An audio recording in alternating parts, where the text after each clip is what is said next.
श्री स्वामी समर्थ नवनाथ महाराज की जय. आज माझ्याकडे नवनाथांच्या पोथीची समाप्ती आहे. त्याची सर्व तयारी चालू होती. माझी सर्व सेवा महाराजांनी निर्विघ्नपणे पूर्ण केली. म्हणतात की नाथांची सेवा करताना खूप जास्त नियम पाळावे लागतात. मला असं वाटतं हे नियम तर माणसानेच तयार केले आहे. आपण जर मनापासून सेवा केली ना तर भगवंतही आपण कमी नियम पाळून जरी मनोभावेस केलेली सेवा त्यांच्या चरणी रुजू करून घेतात. असंही माझ्यासोबत झालं. मी मुलांना बघून उठत बसत सेवा केली, पण देवानी ती गोड करून घेतली. आणि आज त्याची सांगता आहे. नैवेद्यामध्ये मुगाची खिचडी, घेवड्याच्या शेंगा, बटाट्याची भाजी, उडीद वडे, खीर आणि पोळी असा सिंपलसा नैवेद्य केला.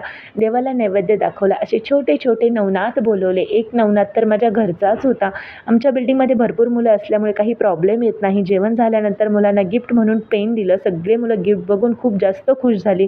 शाळेत जाणारी मुलं आहेत, पेनचा उपयोग तर त्यांना होणारच. आजची सांगता खूप छान निर्विघ्नपणे पार पडली आणि मनाला समाधान वाटलं. व्हिडिओ आवडला तर लाईक, शेअर,